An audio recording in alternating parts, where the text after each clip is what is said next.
I am Virginia and I'm an electrician.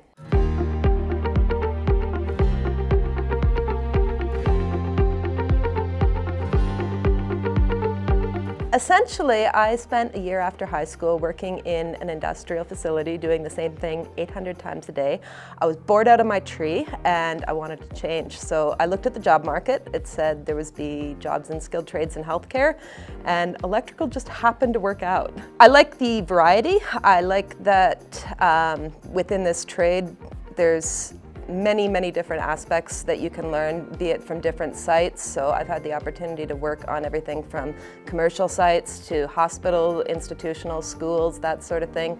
I've done small and large scale industrial projects, primarily in the automotive industry. I've worked on traffic lights, I've worked on power cogeneration. There is so many different things to see. Within the trades, you even get to work with different people all the time. So even if you're working on a job or working with a person that you're not necessarily thrilled about, in the moment, it's going to change. You're going to get somebody else to go to next, and you're going to get to learn something different. The key responsibility of an electrician is to make what we call code-compliant installations. So the electrical code is the basic standard for electrical installations in every province. The electrician has a responsibility to understand that code, know how to put the equipment and wiring together to make that happen in a code-compliant way, but also to have a quality of workmanship that somebody actually wants to pay you for.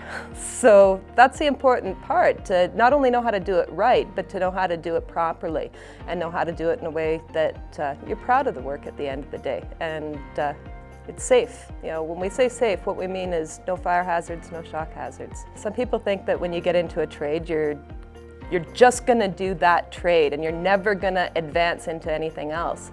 And truthfully, when I started my electrical apprenticeship, I thought the same thing. I'm like, oh, I'm going to be an electrician when I grow up. And then I learned that, oh, there's other things you can do with an electrician's license. So by the time I got my license, I started thinking, oh, maybe I want to be a foreman. I want to run jobs. And I did that. That was fun too. And then I learned that you can also teach other electricians, whether it's at the apprenticeship level or beyond. And I did that, and I loved that too. And then I learned you can do inspections and work for a regulator within one of the provinces. I did that, and I loved that too. So the misconception is that you stop after you get your license, but truthfully, that's just the first stage. After that, that's when the doors really open up. You get 5 years experience under your belt, you pick where you want to go. People told me when I was considering this trade that, oh, you're too smart for that.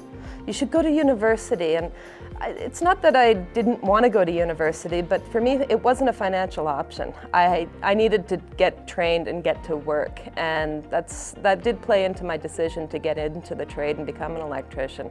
And turns out if you're smart and in, working in a trade, you can do quite well for yourself.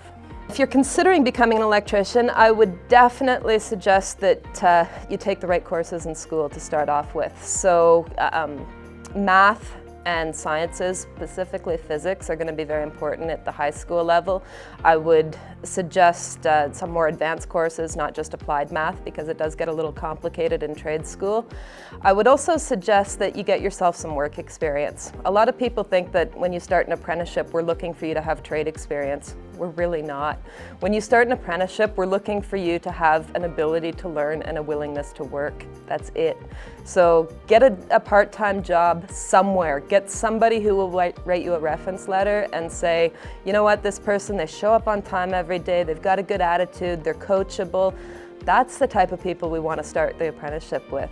We know that you're not going to know much when you start out. We expect to teach you. That's part of the apprenticeship process. We don't expect you to know it, but we do need you to have a good attitude. So if you can get somebody to give you that kind of reference, that's a good thing at the end of the day.